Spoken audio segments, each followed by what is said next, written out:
they impounded like 25 vehicles. We each lost one each. Well, he lost 3, but he impounded them. The only vehicle that was gotten out was a truck for $700 after a couple of days.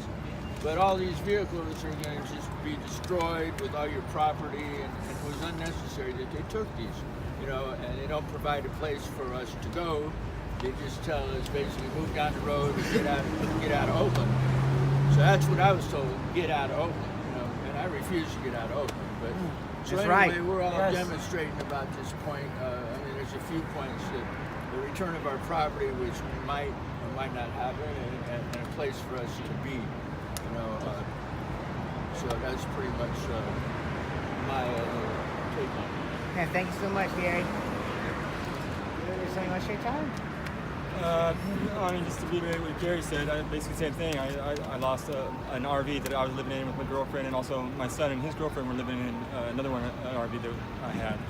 And they told them I had gotten another RV that ran and I was going to use to get registered and live in, that they almost took, but they did let us drive that one off. So. Yeah, I was the only one that got to keep. I mean, this RV was the only one out of 25 that did not get towed that day. You know, but anyway.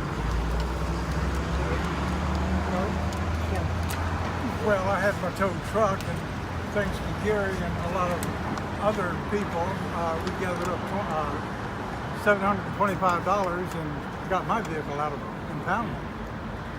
So I'm very grateful to Gary and the rest of our batch of people. My name's Abby. I wanted to say real fast that we've been having some conversation with the mayor's office, and they keep on saying that they care deeply about this issue and that they're working on it, and so far we've heard nothing actually concrete from them. And of course an election's coming up, but our impression is no matter what's going to happen, we're still fighting the same fight of really having nothing from the city.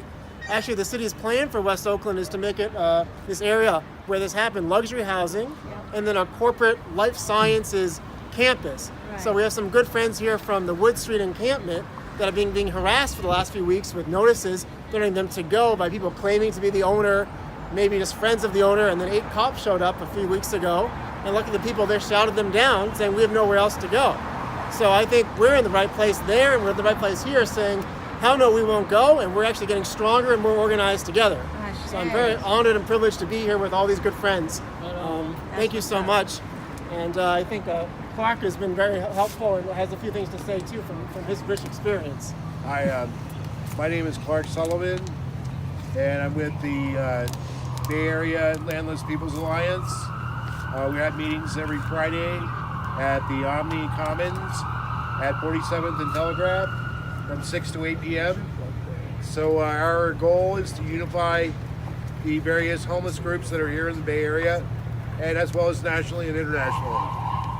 That's the focus of our group there. I'm also a founder and a member of another group called Neither Here Nor There, which is we have a homeless encampment at several parts of Berkeley, but at Oakland and Berkeley right on the border there by the Here and There sculpture. We had to struggle. It's almost like the people that are homeless have no constitutional rights whatsoever. They just come and they tell you that you have to move and you have to do whatever they say, and that if you don't, you'll get arrested. I think we're stupid. Right, this has happened to me on at least a dozen occasions with the Berkeley Police Department. Yeah. So we're very familiar with the tactics that the capitalist state uses against us, and denies us of our humanity, tries to rob us of our dignity, and takes away our autonomy. And these 3 things we demand as our right. We demand as our right as landless peoples.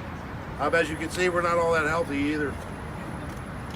And we feel like that the capitalists and the city, the bureaucrats, have picked up on us, the poor, us are the weakest and the least able to defend ourselves, because they know that we wouldn't say anything or do anything to resist their efforts. But I'm here to tell you, regardless of whether I'm competent or not, that I will continue to fight until I'm in my grave. I will not stop the fight against gentrification. That's what's up. That's what's Right? up.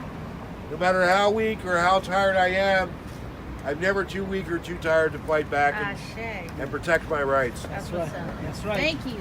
So just remind everybody to come to the Landless People's Alliance meetings every Friday at the Omni Commons at 6 p.m. Thank you. Just some final remarks before we just get into some chanting and some more general conversation, because we're all with good people and we were hanging out as well as fighting back. That we were really inspired to hear about the folks in Berkeley having to have regular meetings, because some of this is my experience of being a working person, working with other people, is we don't necessarily always have a lot of experiences actually being involved in taking politics in our own hands. And of that fact, it's really been an ongoing struggle to really get us to have regular meetings in Oakland. And so we've been trying to have regular meetings every Friday, right before the Landless People's Alliance's meetings over in Berkeley. It's a lovely coincidence. About something like what, 4:30, usually around like 18th and Campbell Street, just out in the park where folks have to sleep. If that's where folks have to sleep, well, that's where we're going to meet.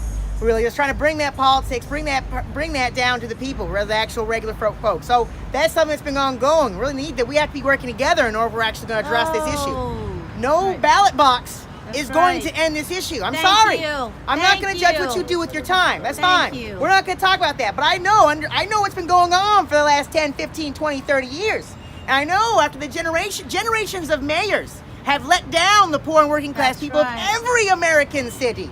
And so I'm not paying attention tomorrow. I'm paying attention to what's happening in my community. Thank you. I'm trying to link up with my people over there, and that's what we have to be doing. So we invite you to all these meetings we have going on. We invite you to stay connected and moving forward, because we're not actually just trying to have a good time. We're not trying to just survive. We have no choice in that matter. We're trying to resist and fight back. That is the only way. We don't have... Poor people are always told, it's like, well, what's your alternative? And I was like, well, fuck you. I know it's wrong, and I know what I'm actually trying to work against right fucking now. And that is really how we do it. We don't have to solve every problem all at once. We have to solve what is the most pressing problem right now. That's right. And right now we gotta get these motherfucking RVs back. I want to know where the fuck we're gonna go. No toes, hell no, we won't go. No toes, hell no, we won't go. No toes. Hell no, we won't go. No toes. Hell no, we won't go. No toes. Hell no, we won't go.